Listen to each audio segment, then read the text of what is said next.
अस्सलामुअलैकुम दोस्तों। तो हर मुसलमान जानता है कि अल्लाह के अलावा कोई खुदा नहीं है, पर क्या हो अगर कोई काफिर अल्लाह ताला को ही चैलेंज करना शुरू कर दे। वेल आज की इस वीडियो में मैं आपको खुदा को चैलेंज करके इबरत बनने वाले सबसे मुनाफिक लोगों के बारे में बताने जा रहा हूँ। तो शुरू करते हैं अपना काउंटडाउन। थॉमस एंड्रयू, दोस्तों ये जो शख्स आप देख रहे हैं ये एक ब्रिटिश बिजनेसमैन और शिप बिल्डर था जो बहरी जहाजों को डिजाइन करता था। ये वही शख्स था जिसने दुनिया का सबसे फेमस शिप टाइटैनिक बिल्ड किया था। वैसे तो ये एक बहुत ही माहिर शिप डिजाइनर था, लेकिन अपने टैलेंट को लेकर कुछ ज्यादा ही गरूर में आ गया था। जब इसने टाइटैनिक बिल्ड किया तो इससे अपने टैलेंट पर इतना गरूर था कि इसने दावा किया कि इस शिप का डिजाइन इतना परफेक्ट है कि इसे नाउजुबिल्लाह खुदा भी समुद्र में नहीं डुबो सकता। लेकिन जैसा कि आप सब जानते हैं कि जब टाइटैनिक को पहली दफा समुद्र में उतारा गया था तो अब ये नॉर्थ अटलांटिक ओशन पर पहुंचा ही था कि ये वहाँ एक आइसबर्ग से टकराकर डूब गया था। इस शिप में दुनिया के बड़े बड़े बिजनेसमैन और मशहूर अफराद भी सफर कर रहे थे, जिनमें एंड्रयू भी शामिल था। लेकिन अल्लाह की करनी ऐसी हुई कि दुनिया का सबसे बड़ा बहरी जहाज समुद्री हादसे का शिकार हो गया। जब ये जहाज बर्फ से टकराया तो इसमें शगाफ पड़ गया और तेजी से समुद्र का बर्फीला पानी अंदर दाखिल होना शुरू हो गया। उस वक्त टाइटैनिक में 1500 अफराद शामिल थे, जिनमें से आधे से ज्यादा टाइटैनिक के साथ ही डूब गए थे। इस शख्स ने अल्लाह ताला को चैलेंज किया था और अल्लाह ने इस समेत इसके बनाए हुए शिप को भी समुद्र के अंदर गर्क कर दिया। इवन आज तक थॉमस एंड्रयू की लाश भी किसी को नहीं मिली। वेल अब बंदा अल्लाह की कुदरत को चैलेंज करने की कोशिश करेगा तो ऐसा तो होगा ही। नमरूद, दोस्तों दुनिया में शायद ही कोई ऐसा मुसलमान होगा जो नमरूद को ना जानता हो। ये अपने दौर का सबसे जालिम और जाबर बादशाह था। इसने खुदाई का दावा किया था और लोगों को मजबूर करता था कि वो इसकी इबादत करें। जब हजरत इब्राहिम अलैहिस्सलाम ने इसे इस्लाम की दावत दी तो इसे शदीद गुस्सा आया और इसने उनसे कहा कि जाओ और अपने अल्लाह से कहो कि इसका मुकाबला करने के लिए अपनी फौज भेज दे। सिर्फ इतना ही नहीं बल्कि ये वही खबीस था जिसने हजरत इब्राहिम अलैहिस्सलाम को आग में डाल दिया था। लेकिन अल्लाह के हुक्म से वो आग हजरत इब्राहिम के लिए ठंडी हो गई थी। इस पर अल्लाह ताला ने नमरूद का मुकाबला करने के लिए मच्छरों की एक फौज भेजी। इन बारीक और छोटे मच्छरों ने नमरूद के लश्कर का सिर्फ खून ही नहीं बल्कि गोश्त तक नोच लिया था और वो पूरे का पूरा लश्कर हलाक होकर बर्बाद हो गया था। इन नमरूदियों की सिर्फ हड्डियां ही बाकी रह गई थी। सिर्फ इतना ही नहीं बल्कि इस लश्कर में से सिर्फ एक मच्छर नमरूद मलून की नाक में घुस गया और नाक के जरिए इसके दिमाग में चला गया था। 400 साल तक इस मच्छर ने नमरूद का वो हश्र किया कि ये अपना सर दीवारों और फर्श पर मारता था। इवन के सुकून पाने के लिए ये अपने सर पर हथौड़े और जूते भी मरवाता था। अल्लाह ताला ने इसे दुनिया की सबसे अदना मखलूक के जरिए उस मकाम पर पहुंचा दिया कि पहले जो लोग इसकी पूजा करते थे आखिर में ये उन्हीं से जूते खाता खाता मर गया था। वेल अल्लाह ताला को ललकारने वालों का अंजाम ऐसा ही होता है। अब्राहा, दोस्तों 571 सदी ईस्वी में यमन की सल्तनत पर एक जालिम बादशाह की हुकूमत थी जिसका नाम अब्राहा था। इसने यमन में एक गिरजा घर बनाया था और ये चाहता था कि वहाँ रहने वाले तमाम लोग मक्का को छोड़कर इस गिरजा घर में आकर इसकी इबादत करें और इसे अपना खुदा मान लें। लेकिन जब मुसलमानों ने इसके खिलाफ बगावत की तो इसने गुस्से में आकर कसम खाई कि ये माज़अल्लाह खाना काबा को गिरा देगा। चुनाचा ये अपनी फौज लेकर मक्का मुकरमा में पहुँच गया। इसके लश्कर में सिपाहियों के साथ साथ हजारों की तादाद में हाथी और घोड़े भी शामिल थे। जब ये बैतुल्लाह के नजदीक पहुंचा तो अचानक आसमान में परिंदों की एक बहुत बड़ी फौज नमूदार हो गई और खाना काबा का तवाफ शुरू कर दिया।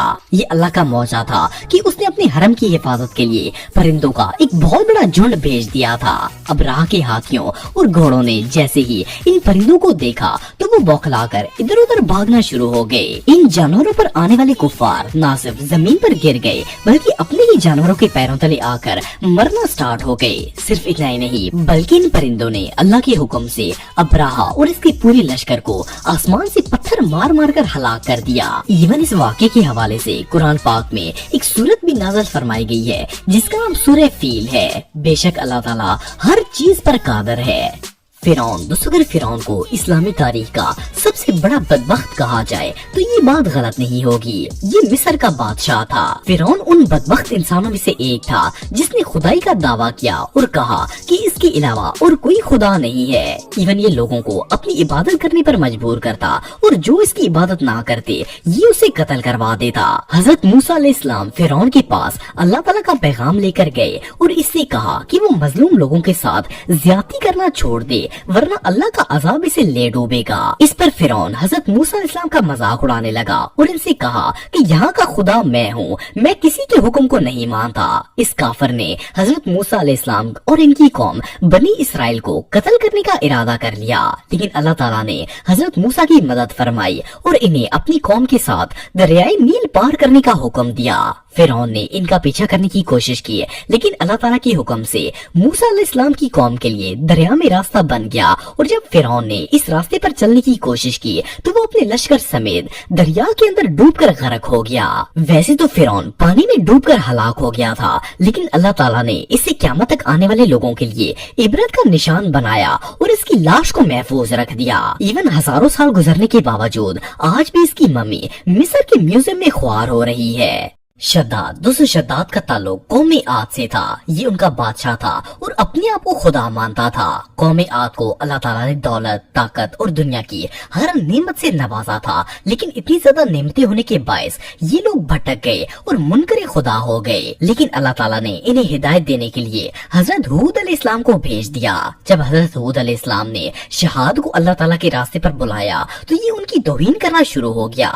इसने हजरत हूद अलैहिस्सलाम से सवाल किया कि अगर वो इस्लाम कबूल कर ले तो इसे क्या मिलेगा। हजरत हूद अलैहिस्सलाम ने इसे कहा कि इसके बदले में इसे जन्नत मिलेगी और फिर इसे जन्नत की तमाम नेमतों के बारे में बताया।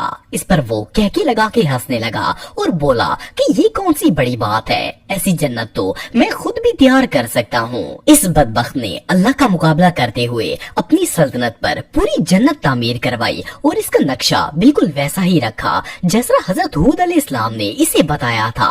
इवन इसने अपनी जन्नत को दुनिया की हर नेमत से आरास्ता कर दिया। लेकिन जब ये अपनी जन्नत में दाखिल होने लगा तो इसके दरवाजे पर मलकुल मौत खड़े थे। शद्दाद ने इन्हें देख लिया और इनके आगे गिड़गिड़ाने लगा कि एक दफा इसे अपनी जन्नत में दाखिल होने की मोहलत दे दी जाए, लेकिन इसके अंजाम का वक्त अल्लाह ताला ने मुकर्रर कर रखा था। ये अपनी बनाई हुई जन्नत में जाने से पहले ही मारा गया था।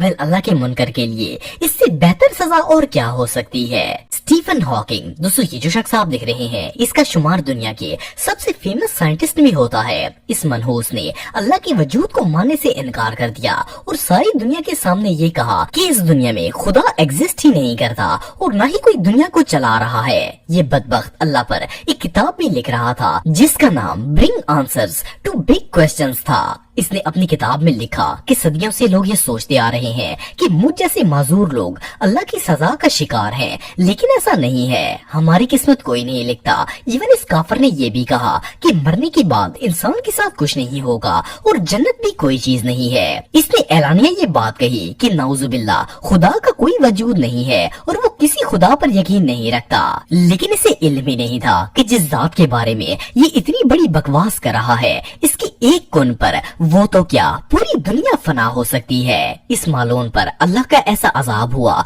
कि जिस रात इसने ये कॉल बके थे उससे अगली ही सुबह ये अपनी चेयर पर मरा हुआ पाया गया था। इसकी मौत आज तक पूरी दुनिया के लिए एक इबरत है कि जो शख्स अल्लाह की कुदरत को चैलेंज करता है उसका हाल यही होना